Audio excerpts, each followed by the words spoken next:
Desde este minuto damos comienzo a un espacio cristiano junto al hermano Juan Rojas. Tiempos de revelación.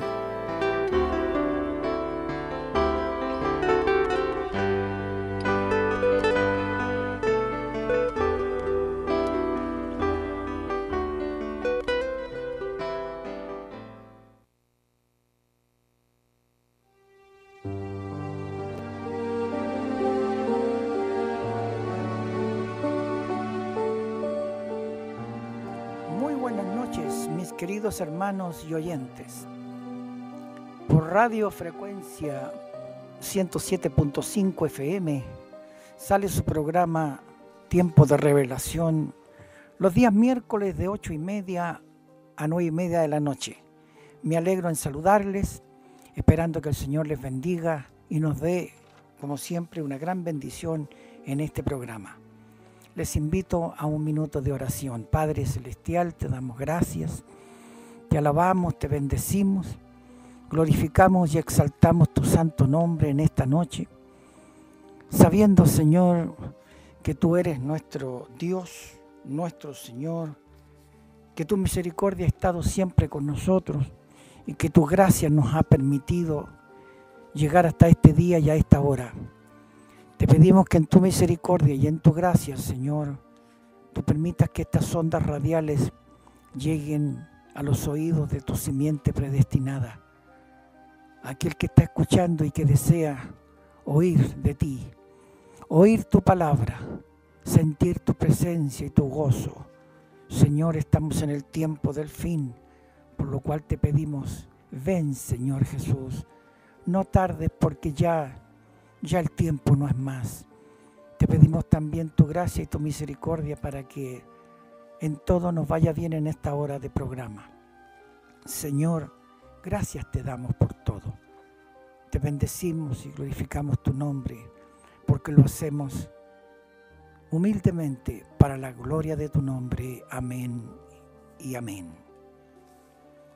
En esta noche, mis preciosos hermanos y amigos, quisiera recordarles que este sencillo y simple programa solo pretende unir a los creyentes con el mensaje de la hora, el cual lo hemos podido identificar a través de las redes sociales. La tecnología nos ha ayudado a escuchar, a apreciar y mantenernos con muchos predicadores, grupos e iglesias o tabernáculos que han proyectado sus programas en los días de semana y también los días domingos. Pero no se olvide que cada iglesia predica, exhorta y enseña de acuerdo a su doctrina y a sus creencias. Usted, por supuesto, es libre, en cierta manera, para seguir a estos predicadores o a sus iglesias. Pero este programa solo pretende volver a las cintas, al texto o predicaciones de profeta mensajero que nosotros presentaremos a través de la lectura de ellos. Identificaremos las fechas, los mensajeros de cada una de las 7 edades de la iglesia, tal como fueron presentados por el profeta mensajero. Estamos viviendo en la 7ª y última edad de la iglesia, llamada la edad de la Odisea. Ahora escuche lo que dice el profeta para nuestra edad.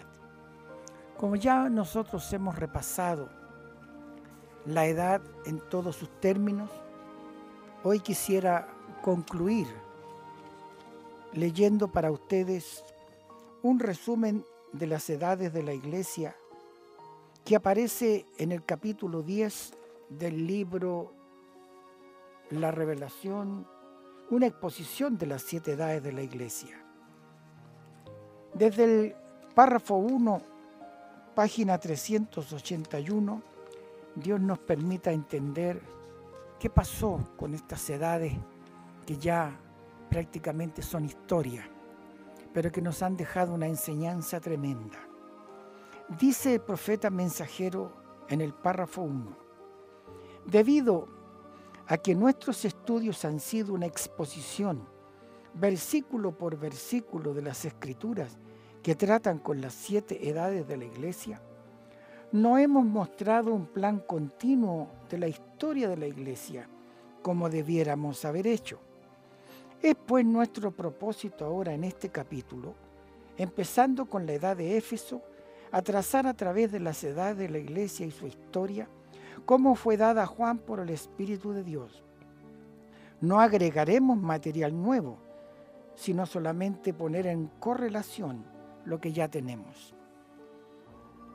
De nuestros estudios ya hemos aprendido que mucha de la revelación es totalmente mal entendida, porque no conocíamos previamente que la Iglesia, a la cual y de la cual se habla en este texto, no se refiere a la Iglesia pura, los escogidos, el cuerpo de Cristo o la novia, sino que se refiere al cuerpo entero de gentes que se dicen ser cristianos, ya sea verdaderos o nominales. Así como todo Israel no es Israel, todos los cristianos no son cristianos. Aprendimos que la Iglesia está compuesta de dos vides, la verdadera y la falsa. Las dos vides son motivadas por dos clases de espíritus. Una tiene el Espíritu Santo, mientras que la otra ha sido dotada con el espíritu del anticristo. Ambas claman conocer y ser conocidas por Dios. Ambas dicen que hablan de parte de Dios. Ambas creen ciertas verdades bíblicas y están opuestas en otras.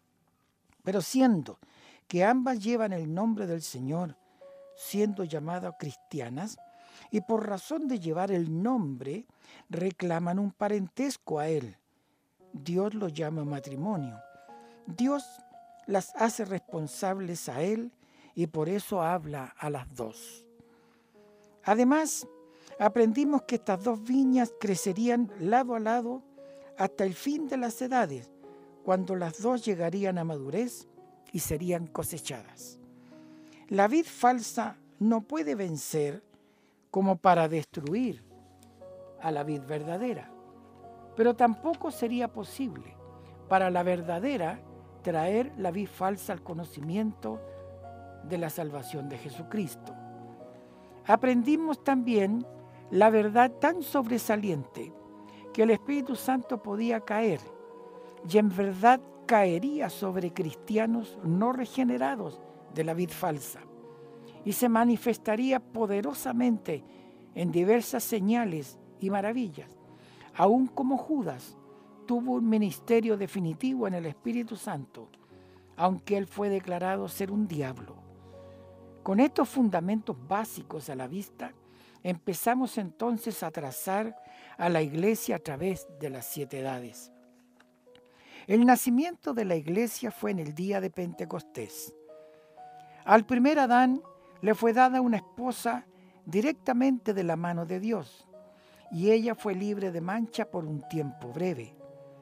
Ahora, a Cristo, el postrer Adán, también le fue dada una esposa pura y nuevecita en el día de Pentecostés, y ella se mantuvo aparte y sin mancha por un tiempo, como lo declara Hechos capítulo 5, versículo 13, que dice: de los demás ninguno se atrevía a juntarse con ellos. Hechos 2 en el versículo 47, y el Señor añadía cada día a la iglesia los que habían de ser salvos. No sabemos por cuánto tiempo continuó esto, pero un día, así como Eva fue tentada y engañada por Satanás, la iglesia fue contaminada por la entrada de un espíritu de anticristo. Primera de Juan 4:3 nos expresa: y todo espíritu que no confiesa que Jesucristo ha venido en carne no es de Dios. Y este es el espíritu del anticristo, el cual vosotros habéis oído que viene y que ahora ya está en el mundo. Y Jesús dijo esto en relación a su novia, allá en la primera edad: pero tengo contra ti que has dejado tu primer amor. Recuerda, por tanto, de dónde has caído, y arrepiéntete y haz las primeras obras, pues si no, vendré a ti y quitaré tu candelero de su lugar, si no te hubieres arrepentido. Apocalipsis capítulo 2, versículos 4 y 5. En la primera edad, la iglesia ya era una mujer caída. Así como Satanás conoció a Eva antes que Adán, ahora Satanás había engañado a la iglesia, la novia de Cristo, antes de la cena del Cordero. ¿Qué cosa tenía ella a su alrededor que causó la caída? Únicamente Apocalipsis 2, versículo 6. Los hechos de los Nicolaitas. La primera edad ya se había apartado de seguir solamente la pura palabra de Dios. Ellos se apartaron de Dios y su demanda de una iglesia absolutamente dependiente de Él, dependiendo enteramente de Dios para que Él cumpla su palabra principio a fin, aparte de gobiernos humanos, para seguir un sistema de nicolaísmo, lo cual significa organizar un gobierno humano dentro de la iglesia para hacer como cualquier otro gobierno, legislar para el pueblo. Hicieron exactamente igual como hizo Israel. Ellos tomaron la oportunidad de un gobierno humano en vez de la palabra y el espíritu. La muerte había entrado. ¿Cómo sabemos? Oímos la voz del espíritu que salió en aquella primera edad para que todos oyeran. Al que venciere, daré a comer del árbol de la vida, el cual está en medio del paraíso de Dios. La iglesia ya había bebido demasiado del árbol de la muerte, vid falsa denominacional, cuyo fin es el lago de fuego. Pero ahora ya no hay querubines con espadas encendidas para cuidar el árbol de la vida. Dios no se ausenta de la iglesia como se ausentó del huerto del Edén. No. Él estaba y estará en medio de su iglesia hasta la edad final. Y hasta aquel tiempo, Él extiende la invitación a todos para que vengan. Ahora aquí tenemos que tener mucho cuidado. Este mensaje al ángel de la iglesia que está en Éfeso no es un mensaje a la iglesia local de Éfeso, es más bien un mensaje para la edad. Aquella edad tenía en ella la simiente de la verdad y la simiente del error, exactamente como está ilustrado en la parábola del trigo y la cizaña.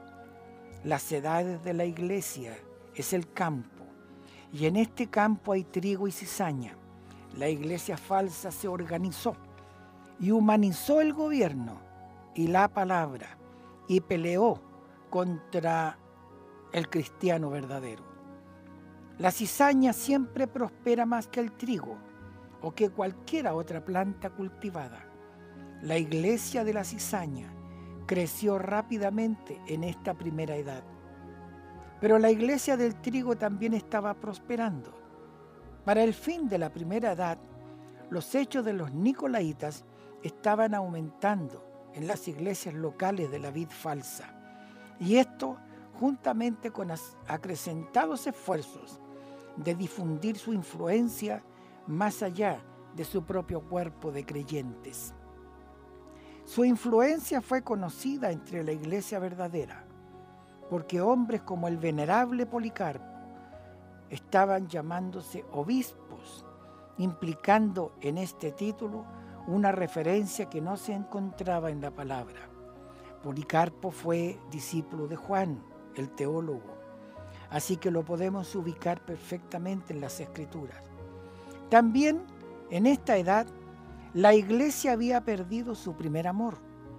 Aquel amor fue tipificado como el amor entre esposo y esposa en el tiempo del matrimonio y en el tiempo de los primeros años de su vida conyugal. Hubo un enfriamiento de aquel amor y abandono completo hacia Dios. Pero fíjese que en Apocalipsis 2:1, todas las escrituras describen al Señor Jesús en medio de su iglesia, sosteniendo los mensajeros en su mano derecha. Él no abandona la iglesia porque ella ha caído y porque la iglesia colectiva llegó a un estado de mezcla de lo verdadero con lo falso. Ella es de Él, y según estos versículos en la carta a los Romanos, Esto es exactamente la verdad. Leemos entonces Romanos 14, del versículo 7 al 9. Porque ninguno de nosotros, dice el apóstol Pablo, vive para sí, y ninguno muere para sí. Pues si vivimos, para el Señor vivimos, y si morimos, para el Señor morimos. Así pues, sea que vivamos o que muramos, del Señor somos. Porque Cristo para esto murió y resucitó, y volvió a vivir, para ser Señor así de los muertos como de los que viven. Romanos 14, del 7 al 9. En la cruz, Él compró al mundo entero. La gente del mundo es de Él. Él es el Señor de los vivos y de los muertos, en cuanto a dominio, no en cuanto a parentesco. Y Él anda en medio de aquel cuerpo que tiene entre sí la vida y la muerte. Yo quiero que usted escuche bien este párrafo, porque hay mucha gente que no entiende que el Señor Jesucristo murió por todo el mundo, pero Él sabía quiénes iban a creer y quiénes no. Dice, en la cruz, Él compró al mundo entero.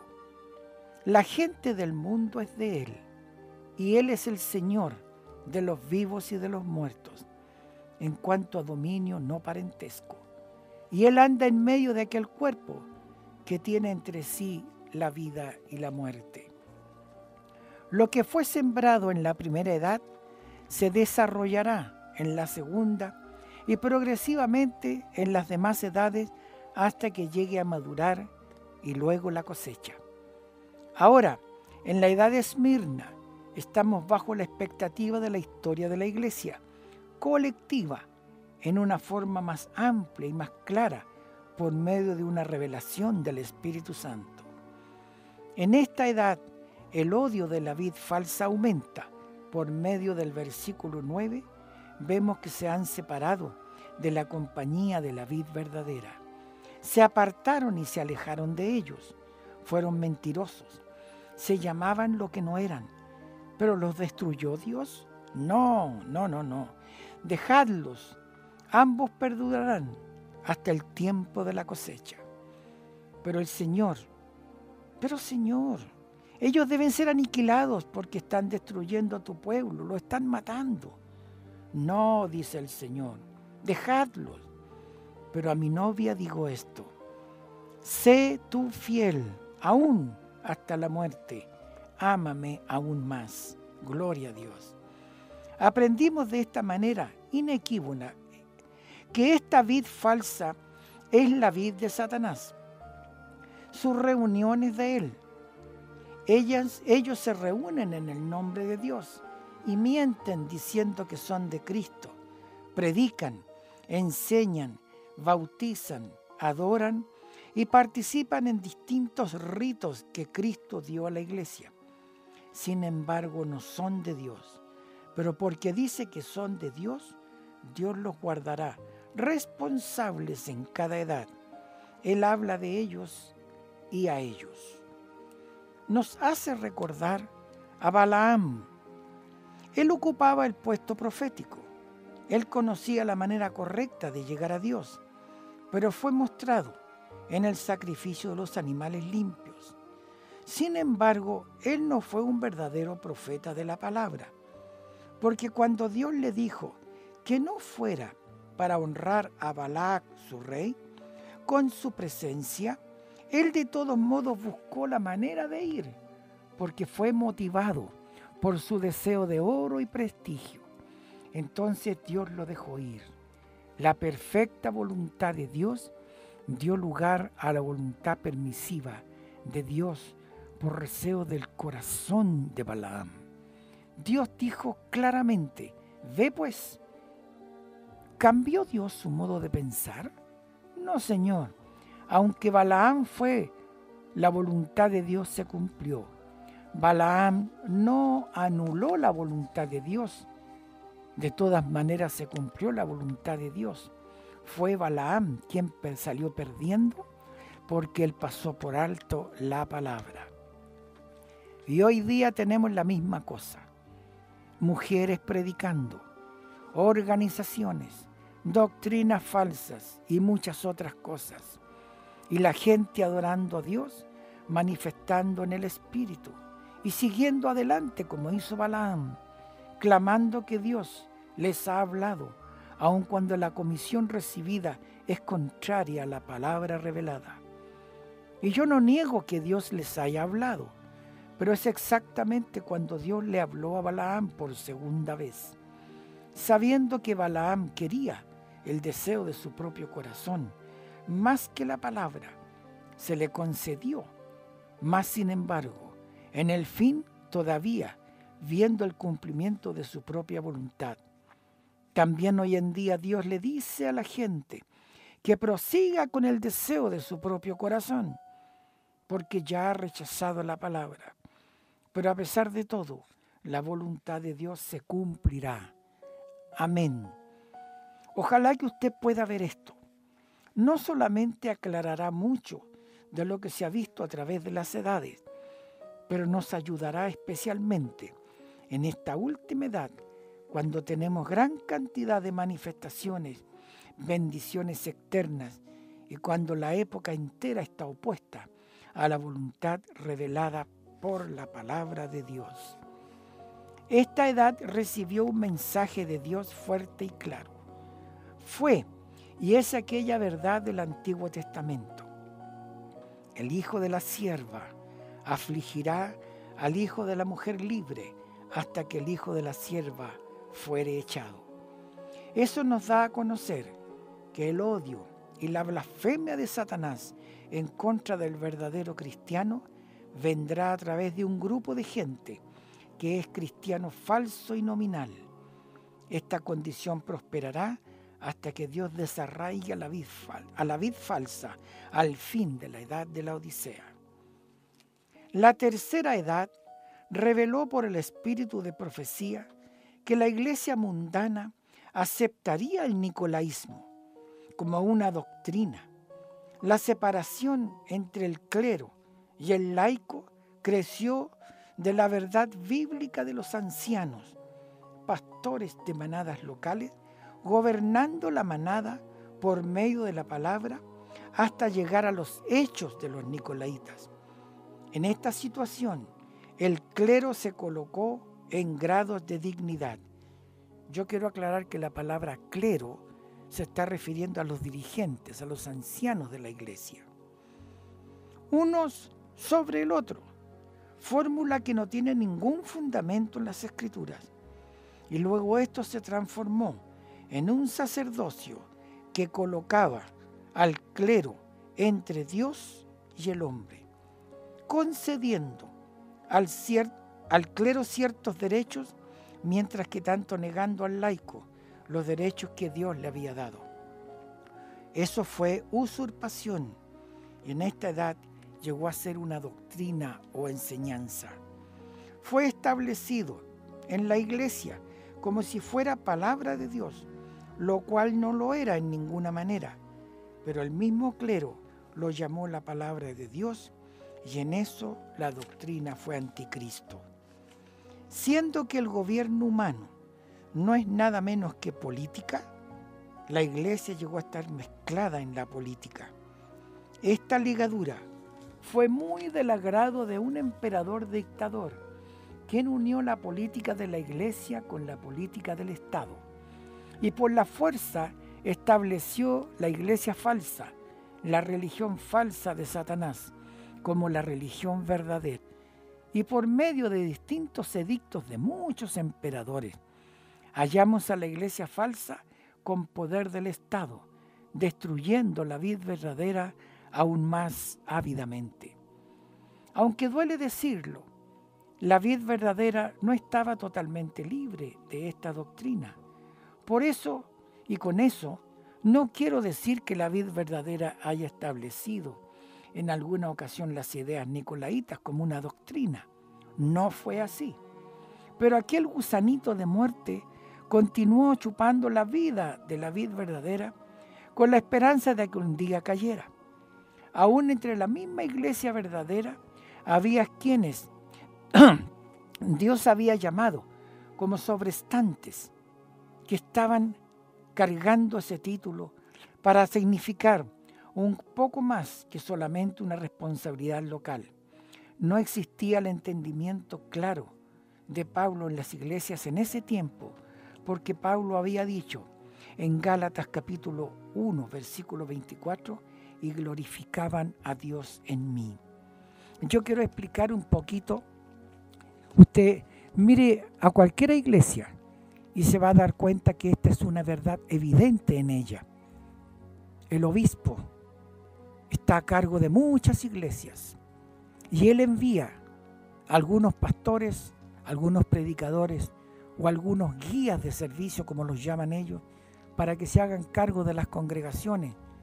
Pero fíjese bien que todos los diezmos, que todas las ofrendas y que todo lo que se haga tiene que venir del obispado.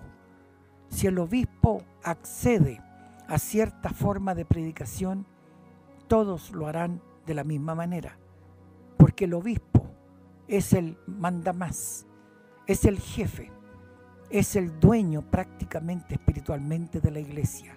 Y muchos han caído por eso, por el dinero, por la fama o por las mujeres. Hace poco tiempo atrás tuvimos un problema con una gran iglesia aquí en nuestro querido país. Usted está al tanto de eso y verá que esta palabra ciertamente se ha cumplido.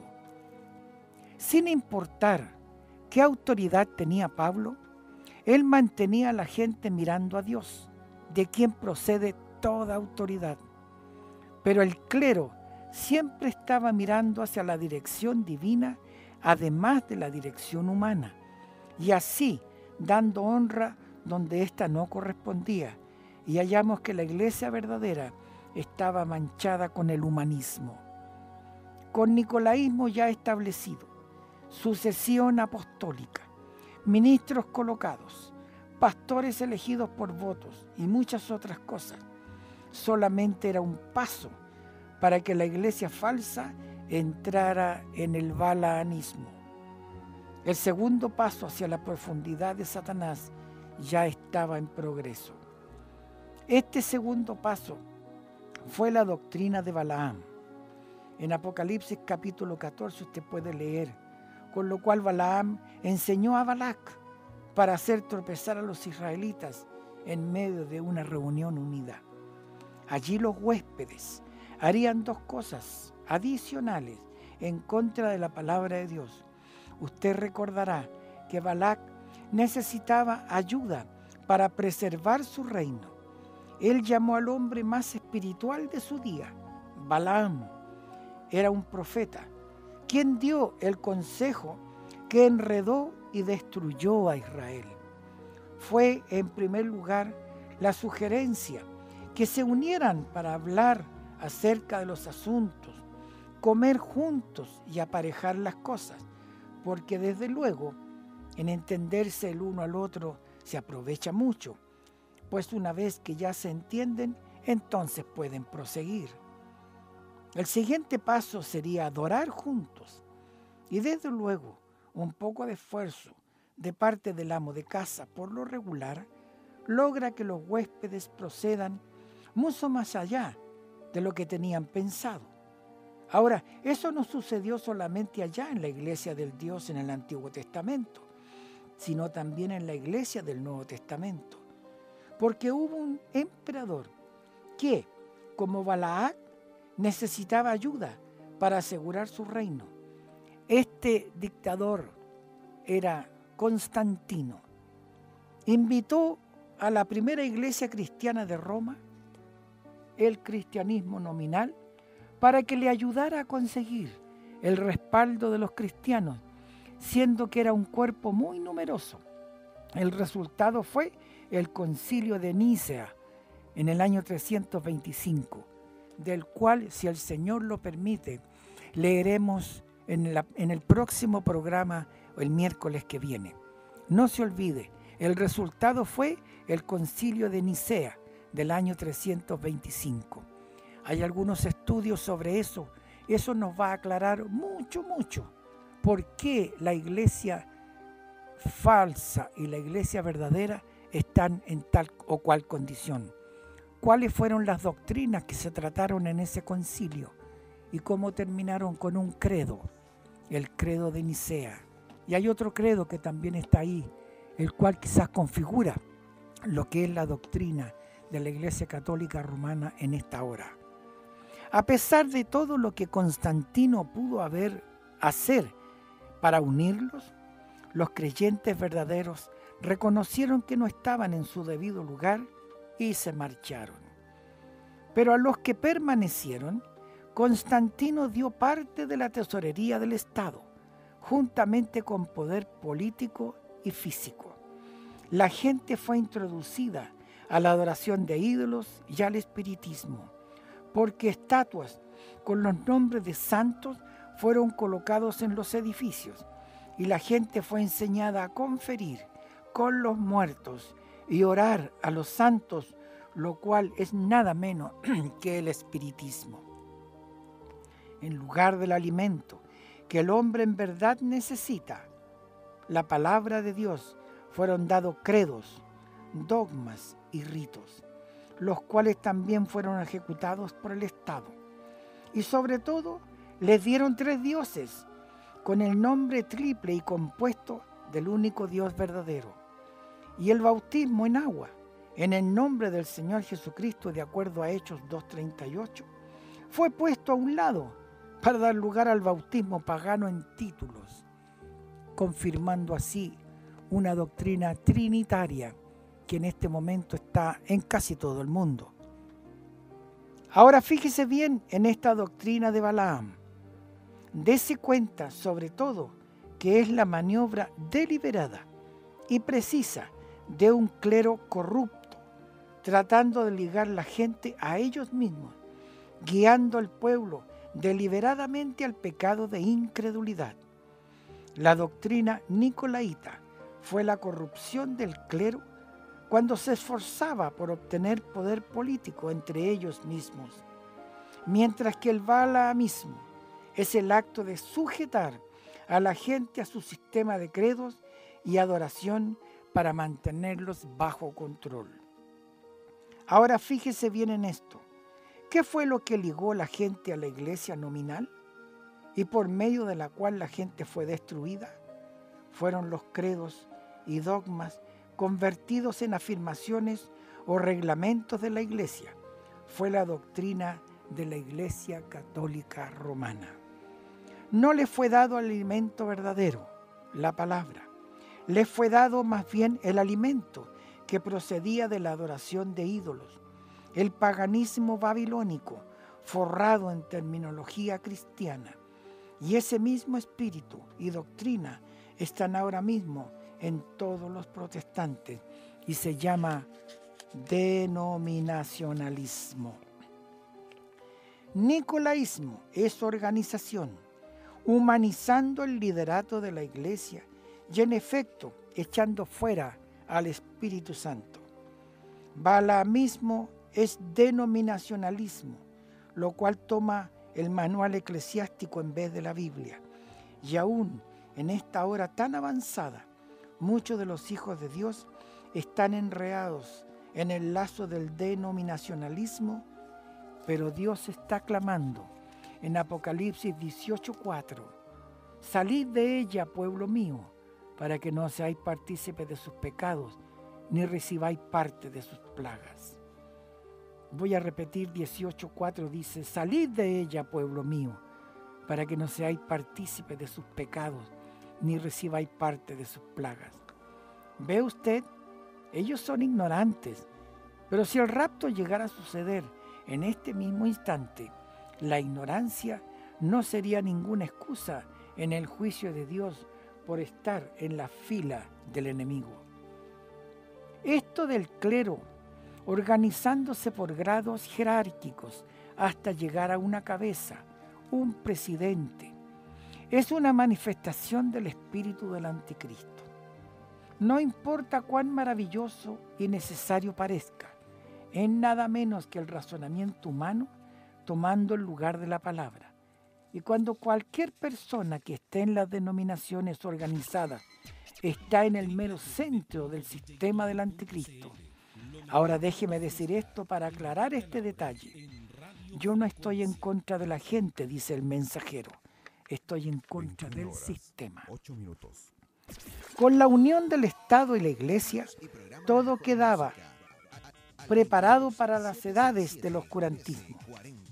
Y por cierto, por 1000 años, la Iglesia entró en las profundidades de la oscuridad, conociendo la profundidad de Satanás. Cuando cualquier gente religiosa acepta el nicolaísmo y el balaamismo, y además tiene el respaldo del poder político, físico y económico, hay un solo camino en que puede seguir. Y ese camino conducirá directamente a la doctrina jezabelina. Usted lea Primera de Reyes, en los capítulos 17 y 18, encontrará por qué estamos nombrando la religión y la doctrina de Jezabel. Ese fue un pasaje negro dentro de la historia de Israel. Ahora, ¿por qué decimos esto? Porque como vimos en el estudio de la Cuarta Edad, Jezabel fue una sidonia, la hija de Baal, quien fue el sacerdote rey de Astarte, y él era un asesino. Esta mujer se casó con Acab, rey de Israel, por conveniencia política. Entonces se apoderó de la religión de la gente, asesinó a la tribu de los levitas y edificó templos en donde mandó a la gente que adoraran a Astarte, Venus, y a Baal, el dios del sol. Ella redactó las enseñanzas y ordenó a sus sacerdotes que las proclamaran, y ellos a su vez mandaron a la gente que las aceptaran. Allí pues usted puede ver que la iglesia nominal fue en las edades completamente del oscurantismo. Se apartaron completamente de la palabra de Dios, con la excepción de los nombres y títulos de la divinidad y unos pocos fundamentos escriturales. Torcieron lo poco que sacaron de la Biblia, cambiando su significado. Su colegio de obispos y otros escribieron voluminosos discursos. Sus papas se declararon infalibles y dijeron que recibían revelación de Dios y hablaban al pueblo de parte de Dios. Todo esto se les enseñaba a los sacerdotes, quienes por medio del temor hicieron que la gente lo creyera. Discutir, disentir, diferencias de opiniones eran muerte o excomunión, lo cual podía ser aún peor que la muerte. Ahora fue la iglesia, con la voz asegurada, la que se apoderó de la situación, y locos con el poder bebieron la sangre de los mártires hasta que los verdaderos cristianos quedaron casi exterminados y no quedaba casi nada de la palabra y muy poca manifestación del Espíritu Santo. Pero la vid verdadera luchó y sobrevivió. Dios fue fiel hasta la manada pequeña. Y pensar de que lo que Roma quizás haría con sus cuerpos.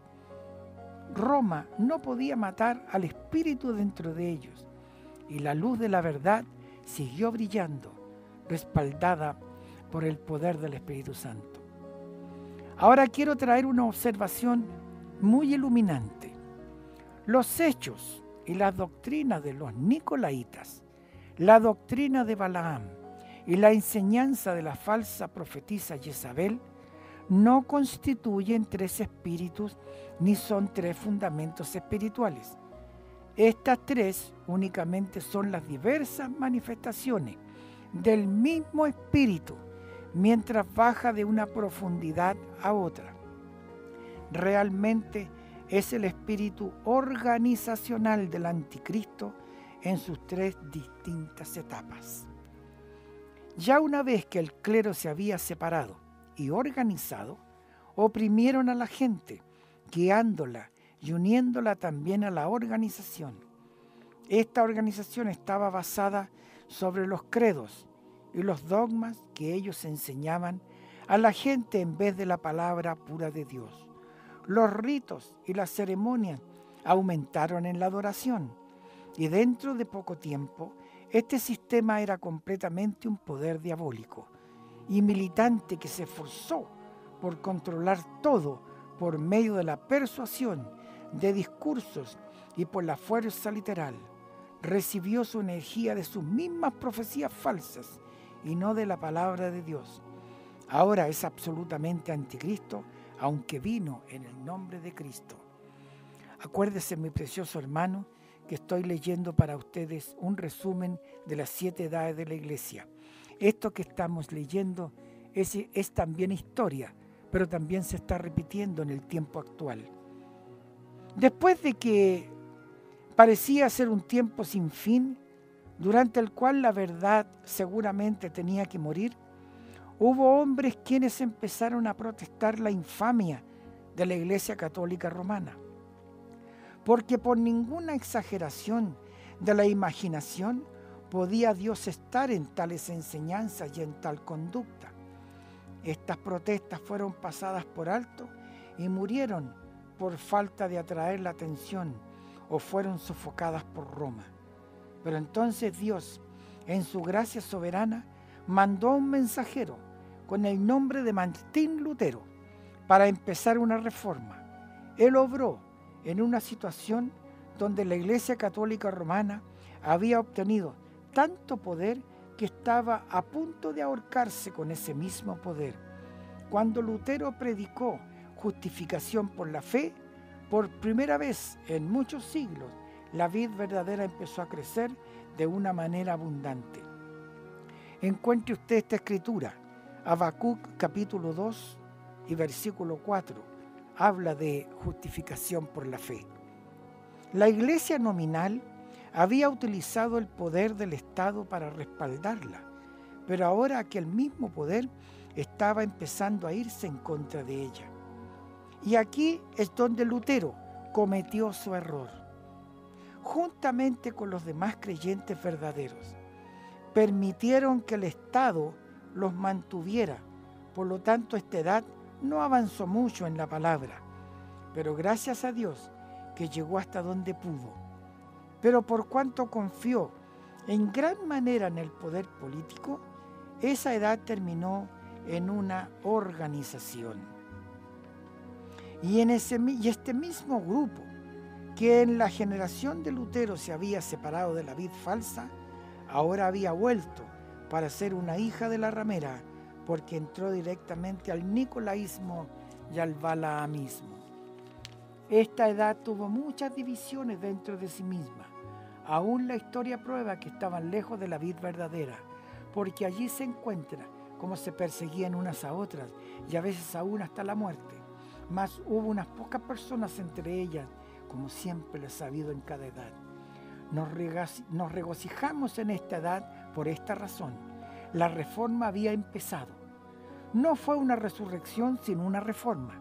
Tampoco fue una restauración, pero el grano de trigo que había muerto allá en Nicea y se había podrido en las edades del oscurantismo, ahora sacó un renuevo de verdad, significando que en algún tiempo futuro, en el fin de la edad de la Odisea, inmediatamente antes de la venida de Jesús, la iglesia volvería a ser una novia de la simiente de trigo, mientras que la cizaña sería cosechada y quemada y enviada al lago de fuego. Siendo que la quinta edad había traído una gran diseminación de la palabra por medio de la imprenta, la iglesia secta con eficacia aprovechó de esto. Esta fue la segunda etapa de la restauración y, como hemos dicho ya antes, fue la edad de la inflorescencia. La educación abundaba. Esta fue la edad de hombres intelectuales quienes amaban y servían a Dios. Abundaban misioneros y la palabra rodeó el mundo. Fue una edad del amor fraternal, fue una edad de la puerta abierta, fue la última edad de larga duración, porque después de ella vendría la edad Odisea, la cual sería una edad muy corta. Pero cuán triste nos hace sentir esta edad cuando nos damos cuenta que en cada movimiento de Dios, y hubo muchos, se descuidó en este detalle. No arrojó la doctrina del nicolaísmo, pues todos se organizaron y murieron. Entonces entraron en denominaciones para retener a los muertos espiritualmente en campos sin alimento. Y así llegamos a la última edad, la edad de la Odisea. Esta es nuestra edad. Sabemos que es la última edad porque los judíos ya están de nuevo en la Palestina. No importa cómo llegaron. La cosa es que allí están y este es el tiempo de la cosecha. Pero antes de que pueda haber una cosecha, tiene que haber madurez. Un tiempo en que ambas vides maduren. ¿Ha notado usted que en el tiempo de la cosecha hay una aceleración de la madurez y a la vez un estancamiento en el crecimiento, hasta que ya no se nota el crecimiento? ¿No es eso exactamente lo que estamos viendo en estos días? La vid falsa está perdiendo miles que terminan con los comunistas y varias otras creencias. Son números, no están aumentando como quisieran que pensáramos. Su dominio de la gente no es lo que era. Y en tantos casos, asistencia a las iglesias es solamente una exhibición. ¿Y qué de la vid verdadera? ¿Está creciendo? ¿Dónde están aquellas enormes cantidades de gente que siguen viviendo a los avivamientos y responden a la invitación? En la mayor parte no vienen en una actitud emocional o deseosos de algo físico en vez de algo verdaderamente espiritual. ¿No es esta edad semejante al día en que Noé entró en el arca y se cerró la puerta? Pero Dios conservó el juicio por 7 días. Ni una sola alma fue literalmente convertida a Dios en aquellos días de silencio. Sin embargo, en el tiempo de la cosecha, entonces tiene que llegar a la escena, en aquellos quienes traerán el trigo y la cizaña a la madurez. La cizaña ya está madurando con gran rapidez bajo nuestros corruptos, maestros corruptos quienes apartan a la gente de la palabra. Pero el trigo también tiene que madurar. Y a él, el trigo, Dios está mandando al profeta mensajero con el ministerio vindicado para que sea aceptado solamente por los escogidos. Ellos le escucharán, así como en la primera iglesia escuchó a Pablo, y madurarán en la palabra hasta llegar a ser la novia de la palabra, y las poderosas obras serán halladas en ellos, los cuales siempre acompañan fe a la palabra pura. Los grupos de la iglesia falsa se juntarán en un concilio mundial de iglesias. Este concilio mundial de iglesias es la imagen edificada a la bestia. Quiero terminar explicando que tiene que venir una lluvia temprana y una lluvia tardía en este tiempo de la inflorescencia. Fíjese que esta edad en la que estamos viviendo está marcada por algo que es muy paradojal, muy difícil de entender. Algunos interpretan de una manera, otros de otra. Dice, la marca en la frente y la marca en la mano tienen un significado espiritual en la Escritura. La marca en la frente significa que tendrán que aceptar la doctrina del sistema mundial de iglesias, la cual es el trinitarianismo. Y la marca en la mano significa cumplir con la voluntad de la iglesia mundial. Frente es lo que usted piensa, mano es lo que usted hace. Con este gran poder, los sistemas eclesiásticos perseguirán a la novia verdadera.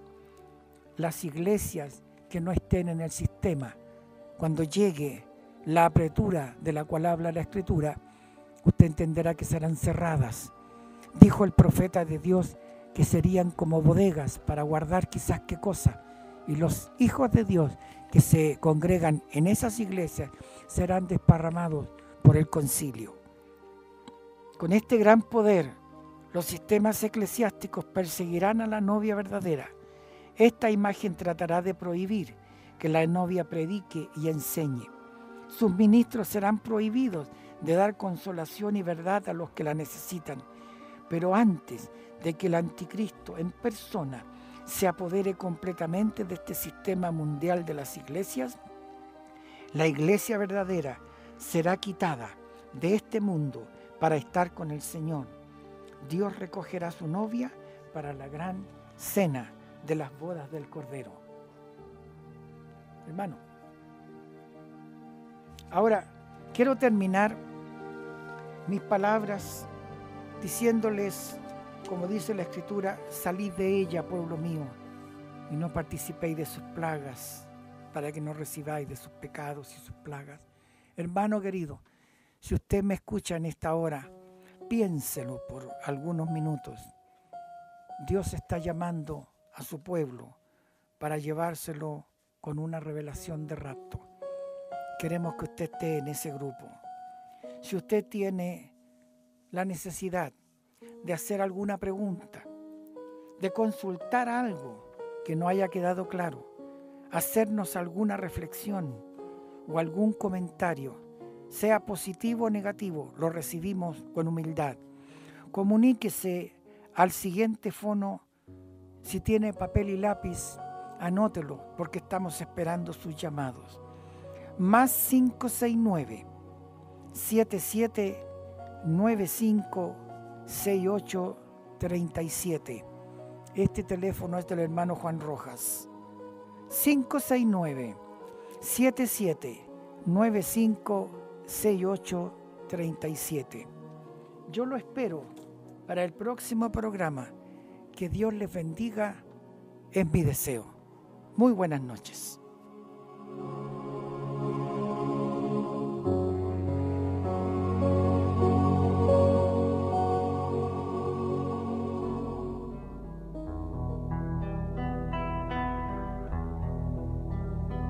Y salió del trono una voz que decía: alabad a nuestro Dios. Y salió del trono una voz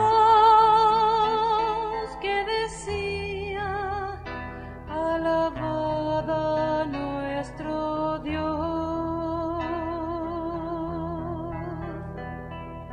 Todos sus siervos y los que le teméis, alabadle. Y oí como la voz de una gran multitud, como estruendo de muchas aguas. Y oí como la voz de una gran multitud, como estruendo de muchas aguas. Y como la voz de grandes truenos que decía: aleluya, aleluya, aleluya,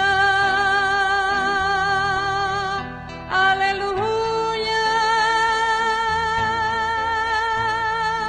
porque el Señor nuestro Dios todopoderoso reinará.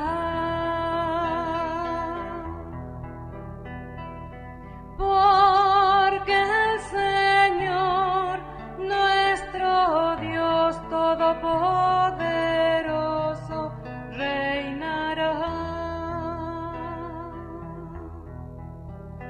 Y salió del trono una voz que decía: alabad a nuestro Dios. Y salió del trono una voz que decía: alabad a nuestro Dios. Todos sus siervos y los que le teméis,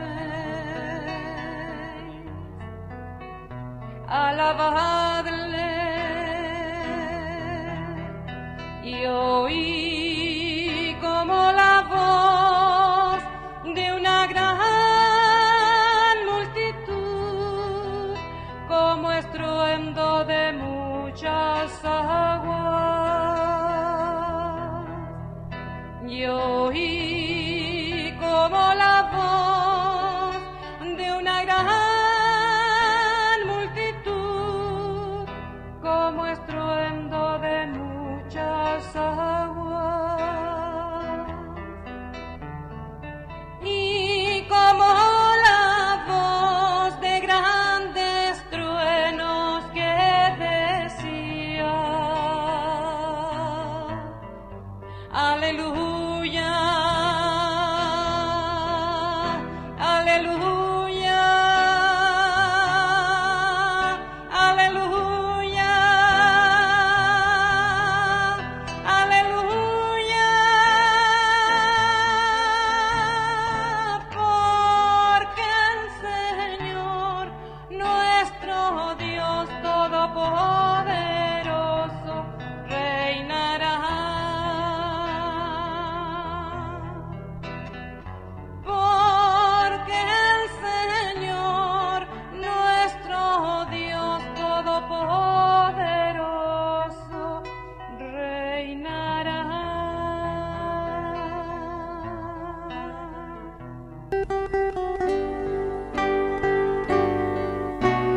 Finaliza tu espacio cristiano. Nos encontramos en otra oportunidad junto al hermano Juan Rojas. Tiempos de revelación.